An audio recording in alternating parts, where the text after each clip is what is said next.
Everybody, it's Jason here again from C Squared Racing. We tend to want to keep these videos positive, upbeat, in a good mood.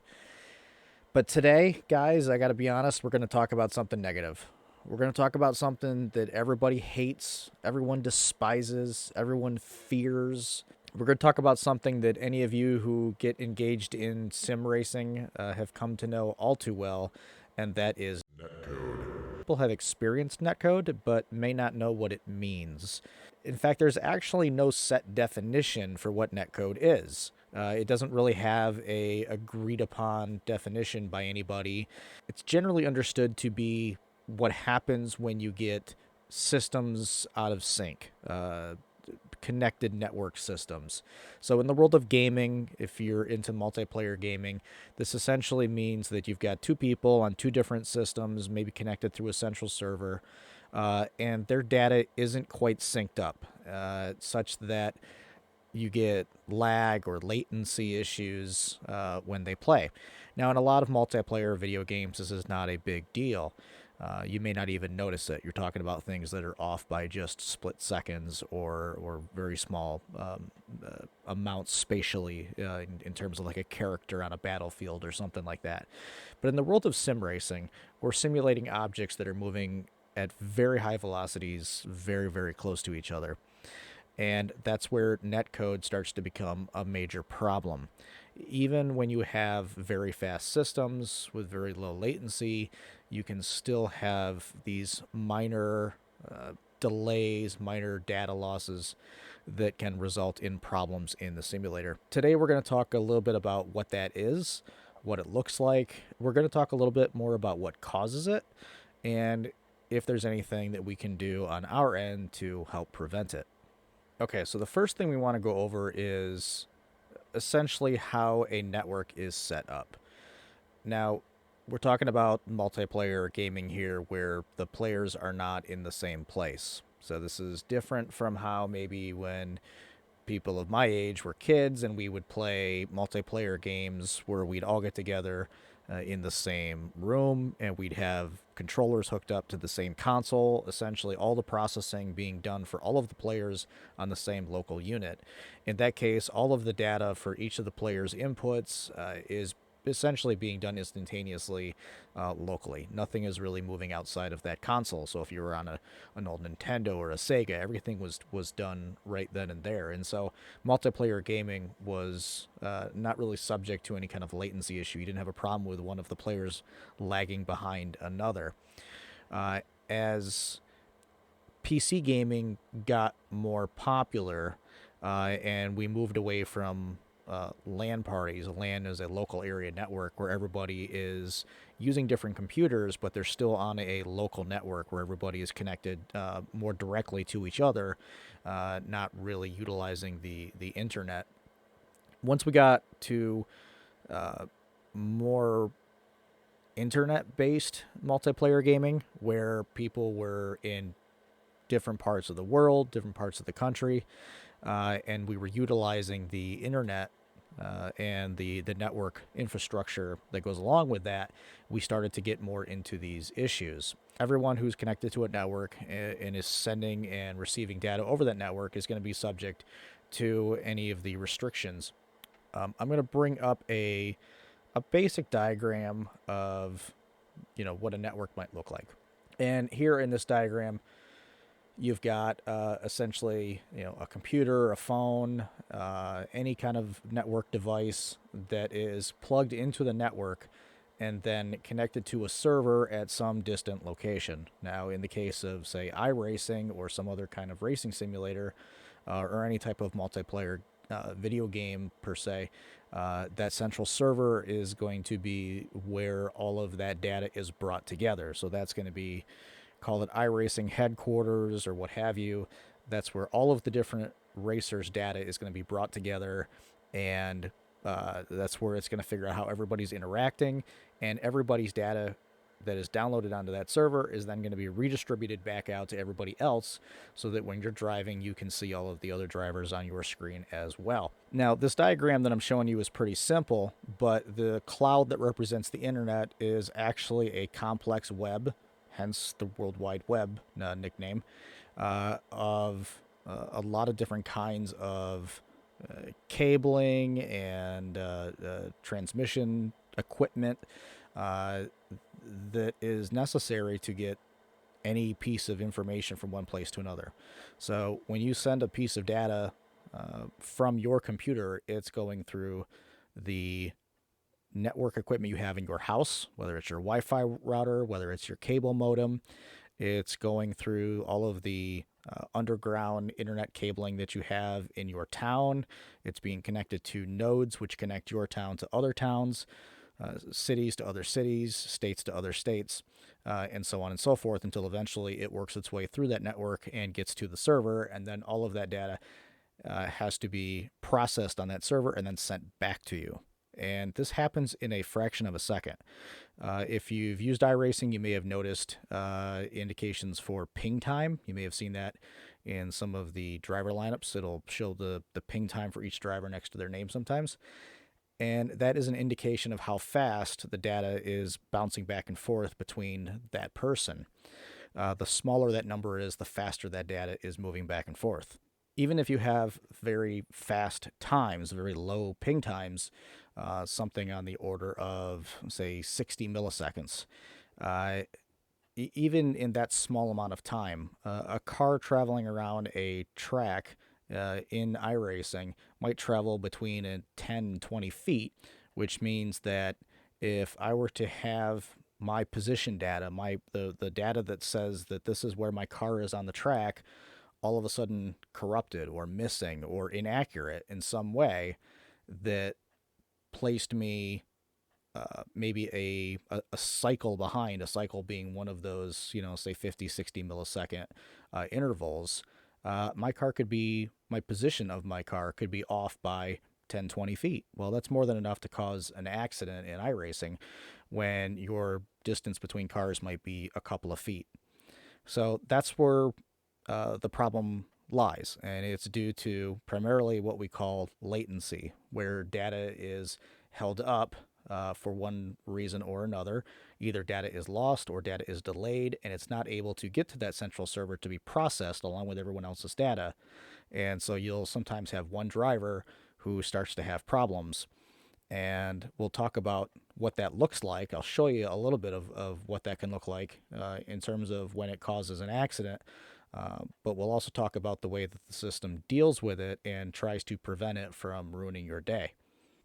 So, in terms of latency, this can happen because of a number of reasons. It can happen because your local computer is slow. Maybe you just have things running in the background. Maybe your computer just isn't as fast as it needs to be. Maybe your internet isn't as fast as it needs to be. Not everybody has high speed, gigabit bandwidth type speed at home. So it could be speed issue. It could also be bandwidth. Perhaps you've got somebody in the next room that's downloading some large file, or they're watching streaming TV, or something that is taking up. There's only so much data that you can pump through that system at a given time, and if that pipeline, so to speak, gets full, then it's just like a clogged pipe in your plumbing. Things start to get slowed up. And that's when you would start to see on your local system, you might see low frame rates.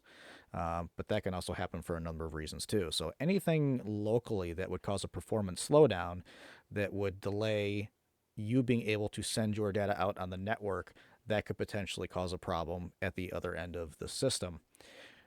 It can also be something that's completely outside of your sphere of influence. It can be the network itself. There could just be heavy data usage from other people. Your neighbor may be using a lot of network bandwidth, and if you live in an area that does not have a up-to-date modern infrastructure, you may have problems with your local system. A lot of you are probably familiar with paying for certain amount of high-speed internet, and then when you go to test the speed of your internet, you get a lot less than what you're actually paying for. That's pretty common, and that can also be a factor. There's also the reliability aspect, that if something in the network goes down, say there's a problem at one of the nodes, the points in the network where a lot of different connections come together, in those areas, a whole bunch of people can be affected all at once. You may sometimes see if you're in a gaming session or an iRacing session and everybody from New Jersey just all of a sudden drops out. And that would indicate that something happened in the network that affected a node in that part of the country. The most frustrating situation is when it's not your data at all. It's some other person whose data is slow getting to you. In that situation, there's really not a whole lot you can do. The only thing you really have control over is how much latency you add into the equation. You can make sure that you're not the person causing the problem, but if somebody else out there is having an issue, everybody else is going to be subjected to that issue. And there's really not anything that anybody else can do about it. If you have a slow system that is preventing you from downloading things, you're going to have that problem downloading everything all at once. You're not going to see a particular other car jutting around the screen or blinking in and out of existence. You're going to have problems with everybody. Your whole simulator experience is going to start to look poor because you're simply not able to download any data, including the data that the server is sending you from the race session. So in that case, you're going to just see an overall drop in performance, and there's a good chance you're going to get kicked out of the session. There are certain ways that iRacing and systems in general will try to get around this, and there's two basic ones I'm going to bring up, and one of them is a delay system. Because we're talking about things at a millisecond level, which is faster than you're going to really be able to perceive in most cases. You're not going to be able to see the difference between 100 milliseconds and 500 milliseconds or 50 milliseconds. It's just happening so fast that you're not going to really notice it. So what the system will do sometimes is it will just wait. A good analogy for this is you're trying to get a letter out through the post office, and you're 5 minutes late getting to the drop-off point, and the post office is supposed to pick up all that mail at 2 o'clock in the afternoon, and you don't get there until 2:05. But you've got a really nice postman who knows you're running late, and he's standing there waiting for you to get there, and he's going to hold all of the mail up for an extra 5 minutes to make sure that your letter gets in there so everything goes out all at once. Now, everybody else who's getting their mail isn't going to notice that the mail pickup was delayed by 5 minutes. By the time they get their mail the next day, it's going to have arrived at about the same time it would have anyway. So that little delay is negligible at the end of the process, but it helps just wait a little bit to allow latent data to catch up and to get processed along with everything else. And the systems in video games can do the same thing. They can just wait a little bit for that data to catch up. The other form of mitigation is called rollback. Now, this is more like what I think iRacing uses. So there's two main things that you're going to want to know about with a rollback system. One of them is when that data goes missing or the data is late being delivered, and it could, if it's slow, the data might just be off sequence, meaning you're getting it a cycle behind everybody else. And in that case, you're just going to start to lose some position accuracy, or you could just be missing the data entirely. What iRacing will do in that situation is, based on its last good data, it will try and predict what you're going to do. It'll say you were moving at this speed and this direction, and I didn't get an update on this last 50 millisecond, 60 millisecond cycle, but I'm going to assume that you continued that trajectory. I'm going to go ahead and advance your car in that trajectory and hope that I'm accurate. Now, what the system will do is if it turns out that that's not accurate, it will roll back the data. Once it gets data that it then considers valid data, it will revert you back based on that valid data. So if it thinks that you moved slightly to the left, but in actuality you moved slightly to the right, it'll show you to the left when it makes that prediction.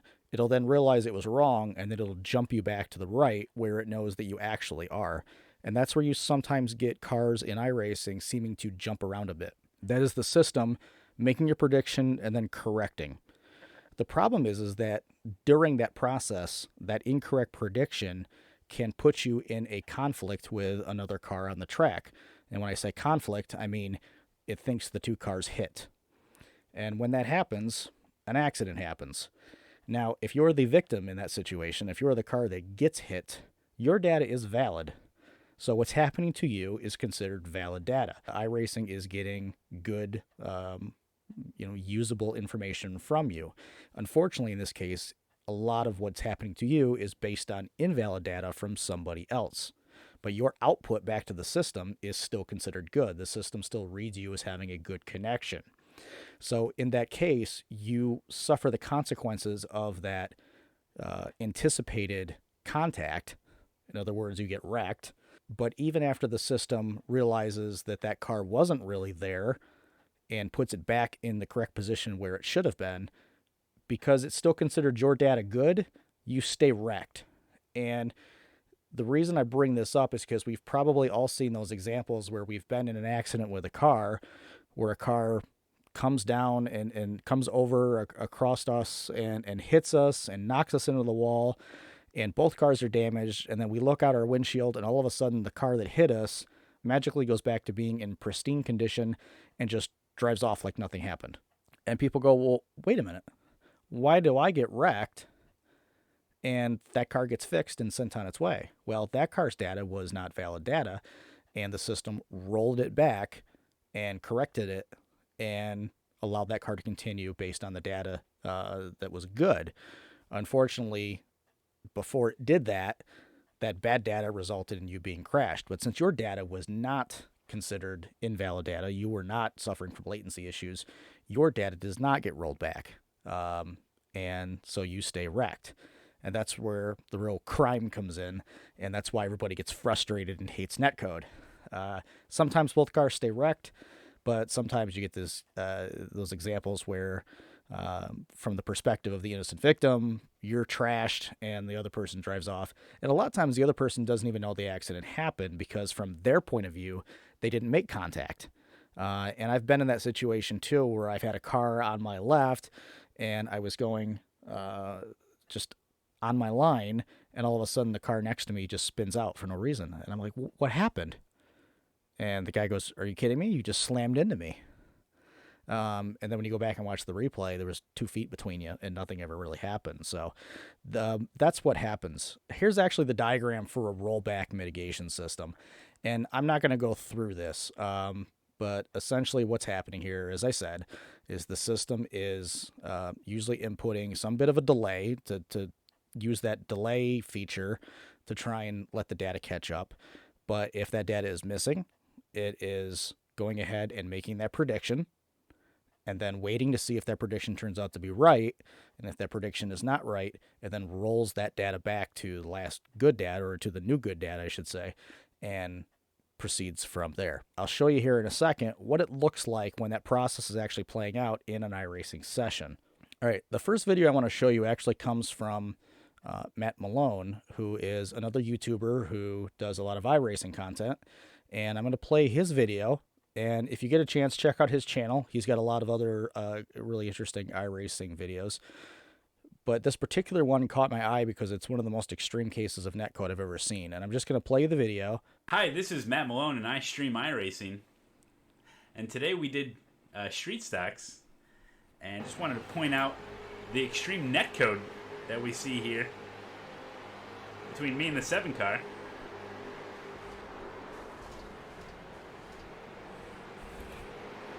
Look how much space there was Let's there. take a look at it one more time. As we can see clearly, there's at least enough room here. But yet the netcode, boom, gets me. Wow.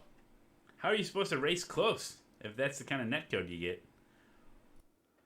Okay, so I'm going to play that video again. I'm going to mute the sound on it because I just want to kind of go through and give you my own commentary and explain what's happening here. So this car on the inside is this it's the number 7 car here.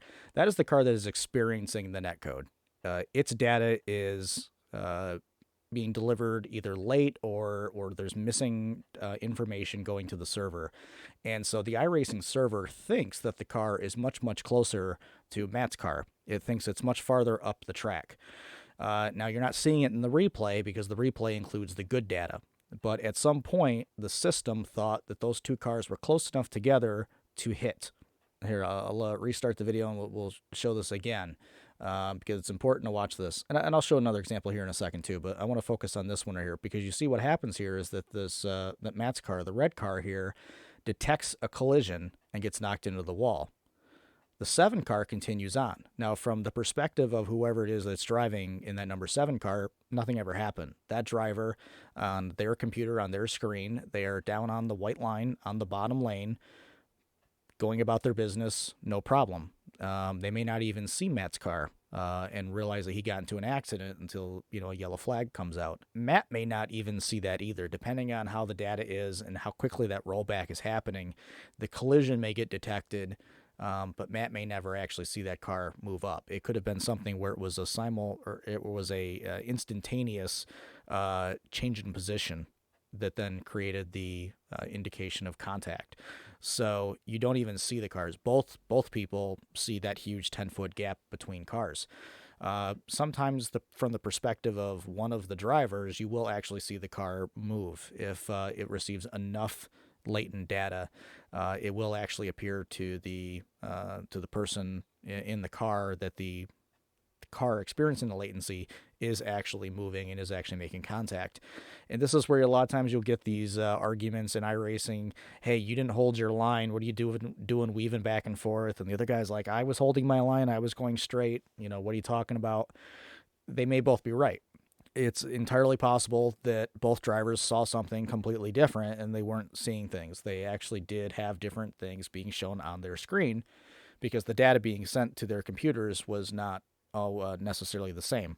I'm going to show you another example here that's actually from a practice session that I had recently. This is my friend Christian Alacio that we've had on a few times. And I'm going to play this video here and I'm going to show you. You're going to see something very similar. There's a car up in front of us who has hit the wall, and he is looking to get out of the way. And we're at Gateway Worldwide Technology Raceway here in the St. Louis area, and there's on the backstretch there's a little section where the wall moves out. It's actually a cutout where vehicles can get from the outside of the track onto the track surface. So it's where your perhaps rescue vehicles might be parked. But there's an area where you can actually pull off and get out of people's way if you're not able to make it to the inside. And he tries to pull off into that inside area, but when he does, he's going too fast and he's not able to stop his car before he hits the outside wall. He doesn't really go anywhere, but because of a netcode issue, iRacing thinks that car ricochets out back onto the track. And you're going to see how that ends up affecting Christian here. So right there he hits the wall, and now he's looking to get out of the way, and he hits the wall, and you see he doesn't come out onto the track, and yet Christian's car goes flying. Now we'll rewind it again, and we'll take a look at it one more time, and we'll kind of go slow motion here. You see there he's trying to pull off. Probably not the best decision to try and pull off there, because you see he runs out of room pretty quickly. Now he stays put. He doesn't really go anywhere. Christian's running in the middle of the track on the backstretch, nowhere near that car. Not really in danger. Should be able to get by him just fine. But here, as we move it forward, there's got to be a good 20 feet there of space. And yet you see right here, iRacing tells Christian that his car has been hit in the side, and he is thrown pretty violently towards the inside of the track. I mean, you see his car actually gets airborne. But he hasn't actually made contact with anybody. He's nowhere near this other car. We'll take a look at it from above. And again, you'll see that the two cars are nowhere near each other. You can see why this would be extremely frustrating if you're a driver in iRacing and you've been working hard all day to make progress on the race and to keep your car clean and to avoid incidents, and you get taken out by essentially a software glitch, a network glitch. Um, you've done all the right things, and yet you end up being wrecked. And in even worse, in a lot of these cases, as I said before, the driver that took you out ends up having his car reset because of that rollback process, and his car gets restored essentially, and he gets a free pass. Down the road, at some point, when the systems get faster and they can process these things, perhaps that rollback can be applied to a car that's impacted by that bad data. Uh, but as of right now, that's not really likely to happen. This is going to be something you're going to have to live with. It would be maybe nice if iRacing had a system where if it detected that there was a collision that was then reverted due to a rollback, if that collision could be flagged such that the car that was hit could be reset to pit road, so at least that car could then continue on the race. Um, but you can't just reset the car back on the track like nothing happened, because what happens is that becomes a problem for all of the other drivers who are now watching cars in front of them blip in and out of existence and translate all around the track. Now, you already get that problem sometimes with netcode where that rollback is happening and those positions are being corrected, where a car will seemingly drift to one in one direction and then reset. Um, so for the system to try and fix that problem, and then also try and fix the problem with the innocent victims and reset their car, you're actually doubling the problem. Now you've got twice as many cars that are blipping in and out of existence and moving all over the place. In a real extreme situation of netcode, sometimes you'll just see a car disappear entirely. In fact, back when we were getting ready for this race, Christian was having some network problems. That was just a problem with the way his system was set up in his apartment. And he would disappear off the track for a couple of laps at a time. The system didn't kick him out for some reason. A lot of times, what will happen is the system will just kick you out of a race, and you'll notice in the status window in iRacing, um, it'll say throughput dropped to unacceptable level, and essentially that's the system saying the data we're getting from you is so bad that we just really don't know where you are or what's going on, and we're just going to remove you from the situation. You're an unknown variable, and it's just not, I'll say, safe to keep you in this event because you have the potential of just wiping out everybody else. But the system will tolerate a certain amount of that to the point where you will see cars just disappear and then reappear seemingly randomly. And there have been examples where when the car reappears, it reappears on top of another car because uh, to the other cars, when that car disappears, that looks like usable track, and somebody may put their car into a space that in reality is being occupied by another car, but because the data is being delayed or the data is missing, the system doesn't show that car in that piece of track. And so when that car magically reappears, all of a sudden you have two cars on top of each other, and instantly both cars are destroyed. And that can be very frustrating too. And so what happens sometimes is race administrators have to make the tough choice if they see a car blinking on and off or starting to stutter or to get real jittery. Sometimes they will say, "Hey, sorry, buddy, I've got to kick you out of the session because I don't want to have a 10-car pileup if something happens." And I've unfortunately experienced that as well with a car that I was spotting for, where that car got kicked out of a race. It's nice if you are a race administrator to give drivers a warning before you do that, so that maybe they can come into pit road, check their connections, check their bandwidth. Maybe they've got the virus program running in the background on their computer. Maybe they can tell somebody to stop downloading video games or music in the house to improve their bandwidth issues locally, and maybe fix that problem. But sometimes it's not in their control, and sometimes you do have to just remove somebody from an event because they are just a risk to the other competitors. Uh, as we said earlier, sometimes there's just really nothing you can do about it. If there's another driver out there that's having problems, that driver may not necessarily be aware of those problems, and a lot of times it's not until after the event and people are saying, what was going on? You were all over the place, that they realize they were having network problems. When you're in the simulator and you're in an event and you're driving, it's difficult sometimes to see that that is going on. Sometimes you will experience a frame rate drop. Sometimes you can have monitors on the screen that will indicate what your latency levels are, what your signal quality is, things like that. And so there are things that you can do that will help you monitor your status, but you have no way of knowing if somebody else is having a problem until you start seeing something visually indicated on the track. You start seeing them moving around erratically or disappearing seemingly randomly. So in those cases, you just sort of have to live with it. And unfortunately, just like you have situations in real life racing where sometimes parts break on your car and you're doing everything right and you're making good moves, and all of a sudden your car just jumps to the wall or spins out for no reason because something critical broke. In sim racing, we don't necessarily have random mechanical failures, but you have netcode.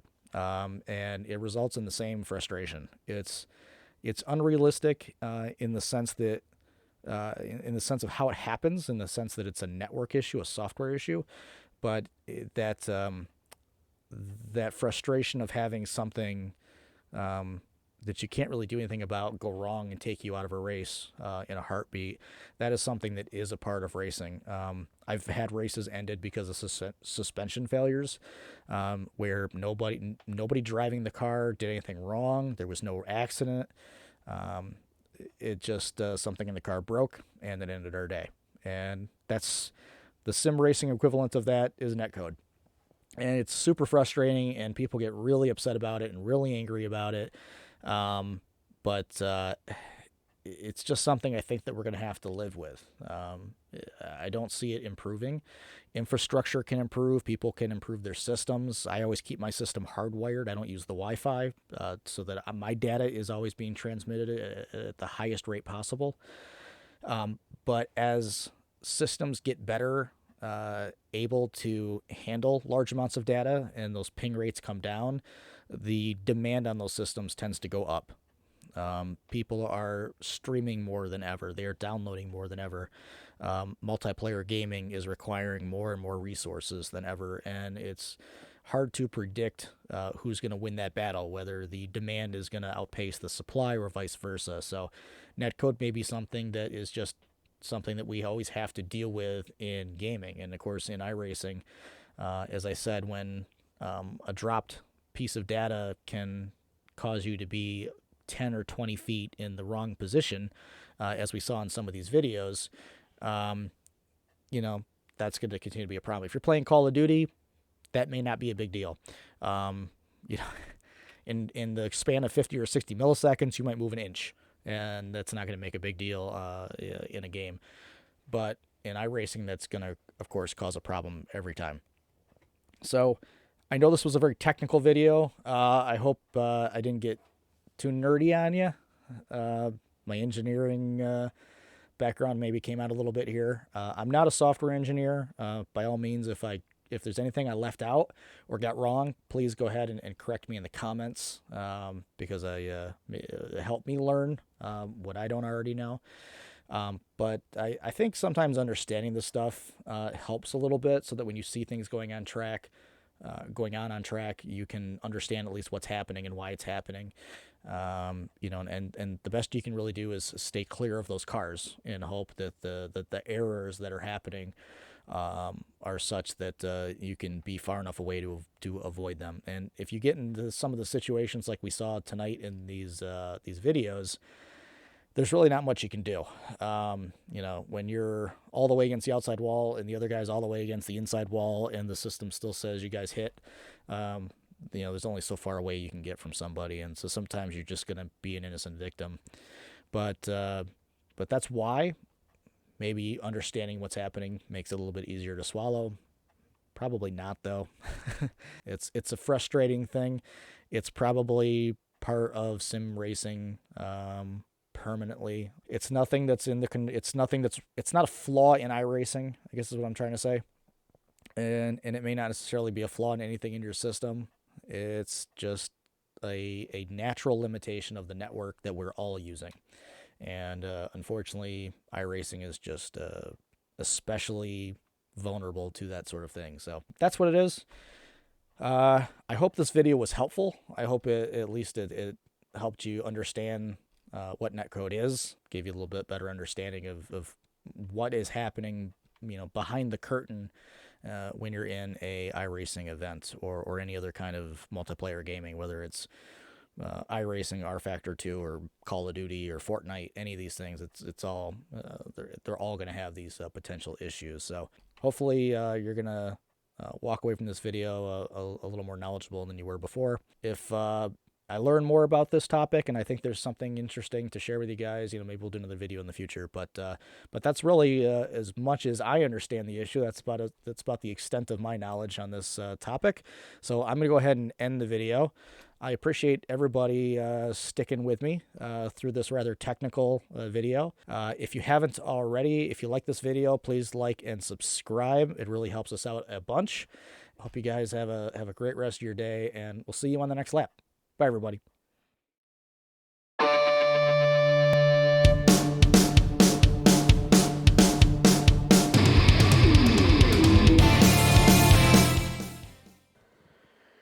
I get an itchy eye.